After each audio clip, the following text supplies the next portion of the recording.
खुशामदीद। Studio की घड़ी में 8:35 का वक्त हुआ चाहता है। जून की 6 तारीख जुम्मतुल मुबारक का दिन है। आप सबको खुशामदीद प्रोग्राम सलाम जेके में। समय नाज़रीन, आज की अहम तरीन नशरियात पर आने से पहले आपको याद दिलाते चलें कि आप हमारे साथ ज्वाइन कर सकते हैं हमारी राब्ता site Facebook, YouTube, Twitter, Instagram और हमारी ऑफिशियल वेबसाइट्स पर, जहां पर आप खबर, तजिया, तबसरा देख लेते हैं, पढ़ लेते हैं और हमारा बराह रास्त नशरियात जो है वो वहां पर चलता भी है।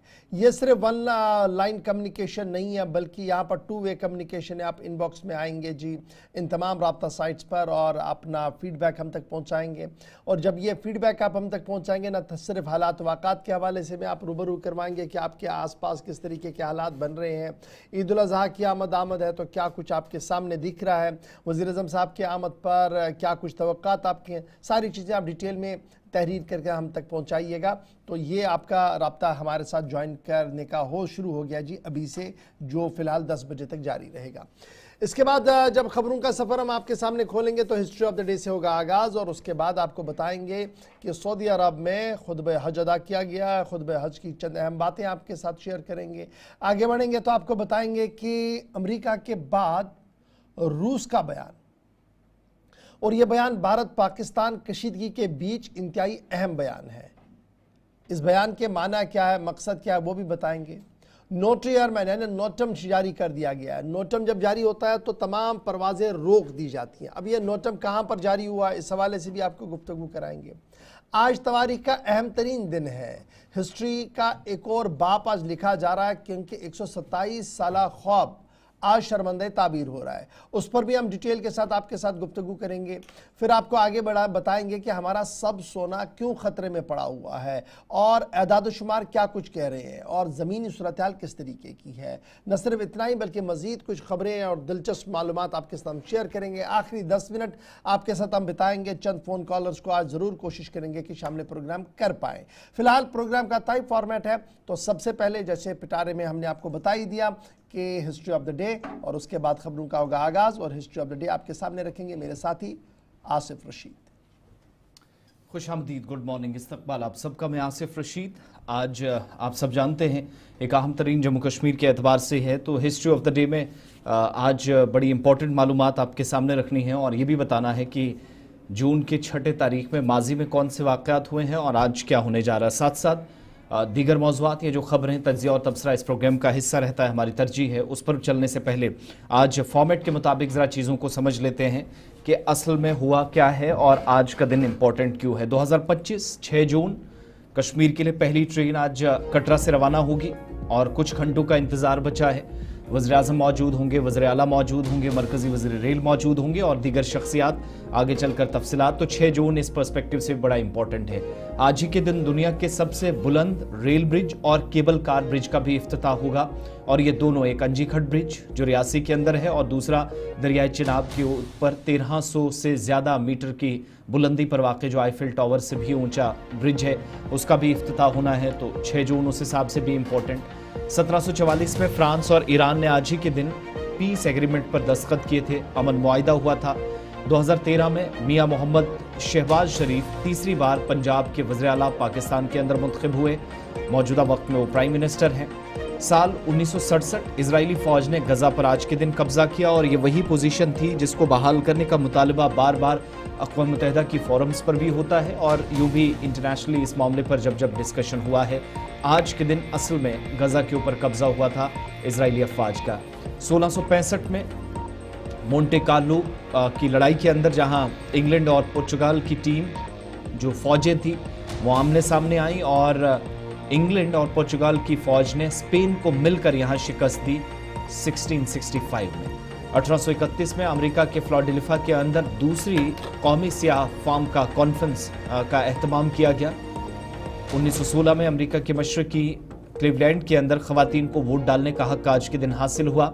साल 1919 दिन आज का 6 जून का, जब फिनलैंड ने आज ही के दिन बिल्शेविक के खिलाफ जंग का बाकायदा ऐलान किया। 1926 में मिस्र या इजिप्ट में आज ही के दिन एडली पाशा की क़यादत में हुकूमत बनी। साल 1944 में नाजी फ़ौज की फायरिंग दस्ते ने 96 कैदियों को मार डाला और ये वो वक्त था जब दुनिया भर के अंदर जंग छिड़ी थी। दूसरी जंग अजीम से पूरी दुनिया गुजर रही थी और 1967 में जब इजरायली फौज ने गजा पर कब्जा किया तो यही वो दिन था जिसके बाद मौक़िफ़ मुख्तलिफ हुकूमतों का, मुख्तलिफ मालिक का, जिसमें भारत भी शामिल है कि 1967 से पहले की और वो जो 2 स्टेट्स वाली थ्योरी है वो इसके बाद उसने जन्म लिया, उस पर मुसलसल बात होने लगी और भारत सरकार भी 1967 से पहले वाली पोजीशन पर हमेशा गजा के मामले पर बात करती आई है और सरकारी मौक़िफ़ है। तो ये हिस्ट्री ऑफ द डे में चंद मालूमात आपके सामने हमने रखी हैं। इसके बाद यहाँ से आगे बढ़ेंगे, खबरों की तरफ चलेंगे। अहम मौज़ूआत आज के प्रोग्राम का हिस्सा है। इससे पहले जम्मू कश्मीर और मुल्क के दीगर मामलात पर हम बात करें। हज 2025 के हवाले से जो बिल्कुल इख्तामी मराहिल में है और सऊदी अरब समेत अरब ममालिक के अंदर आज ईद उल अज़हा की तकरीबात हो रही हैं। थोड़ी देर में तकरीबात का आगाज़ और आगे बढ़ेगा, लेकिन आज बेशतर ममालिक के अंदर ख़ास तौर से जो अरब ममालिक है वहाँ ईद मनाने का सिलसिला आज पूरे दिन जारी रहेगा और तवाफ़ काबा भी होना है। तो शुरुआत ज़रा इसी खबर के साथ, क्योंकि ये बीती रात हुजाजे कराम जिनकी तादाद 15 लाख के आसपास है, रात खुले आसमान के तले मुज़दलिफ़ा में गुजारी है। इशफाक, चलिए जनाब, खबरों का आगाज़ करते हैं और सबसे पहले बात हज 2025 के हवाले से करते हैं, जो आहिस्ता आहिस्ता करके अपने अख्ताम की ओर है। और आज ईद उल अज़हा की तकरीब सईद जो है वो मुख्तलिफ ममालिकों के अंदर मनाई जा रही है और इस ज़मन में अरफात के मैदान में जो खुतबा हज होता है वो भी सुनाया गया है। बड़ा इम्पॉर्टेंट ये है कि खुतबा हज के दौरान इमाम काबा ने फ़लस्तीन समेत दुनिया भर के अंदर पेचीदा मामलात का जहाँ जिक्र किया है, वहीं पर कुरान और हदीस के ताबिया ज़िंदगी बसर करने पर भी ज़ोर दिया है। इमाम काबा ने कल खुतबा हज के दौरान ये साफ कर दिया कि जो वादे किए जाएं उनको निभाया जाए और सादगी के साथ ज़िंदगियां बसर की जाएं, यही दरअसल उसवा हसना है। शेख सालेह बिन अब्दुल्ला बिन हुमाद की तरफ से जो मक्कतुल मुकर्रमा के में मुकर्रर किए गए थे, उनके ताबे में नमाज ईद भी अदा की जाएगी और तकरीबन 1.5 मिलियन लोग जो हैं और जो दुनिया के मुख्तलिफ ममालिकों से आए थे, उन्होंने वकूफ़ अरफा में जो है वो कल हिस्सा ले लिया है। अरब मीडिया के मुताबिक सऊदी वजारत शुमारात यानी जहाँ पर ये सेंसस किया जाता है, उनके मुताबिक जो आदाद-ओ-शुमार जारी किए गए हैं, रवां साल के दौरान 171 ममालिकों से यानी 171 कंट्रीज से 15,06,560 से ज़्यादा आज़मीन ने हज की सआदत हासिल की, जबकि सऊदी अरब से इस साल 1,67,600 से ज़्यादा अफराद ने हज किया है। तो कुल मिलाकर आप देखेंगे तो that is in between 1.5 billion के आसपास। सऊदी खबर रसाई इदारों के मुताबिक अंदरूनी और बैरून मुल्क से आने वाले हुजाज में मर्दों की तादाद 8 लाख से ज़्यादा है, 8.5 लाख से भी ज़्यादा है और इसी तरीके से ख़वातीन की तादाद भी तकरीबन 7,97,000 के आसपास जो है वो रिकॉर्ड की गई है। शेख हुमाद साहब की तरफ से कल जब खुतबा दिया गया तो उसमें कुछ अहम तरीन मौज़ूआत छेड़े गए और सबसे बड़ा मौजू ये था कि मुसलमान का आईना है, भाई है और एक दूसरे के साथ मिलकर हमने उन तमाम मसाइल का हल निकालना है जो मसाइल इस वक्त मुसलमानों के दरपेश है। स्पेशली कई बार उन्होंने फ़लस्तीन का भी जिक्र किया और कहा कि जिस तरीके की से वहाँ पर सूरत हाल है ये इंतहाई तशवीशनाक है। लब्बैक अल्लाहुम्मा लब्बैक के नारों के बीच और फिर दुआओं कलिमातों के बीच कल पूरा दिन बसर हो चुका है। ज़रा तस्वीरें आपके सामने जो है और कुछ साउंड बाइट्स भी आपके साथ।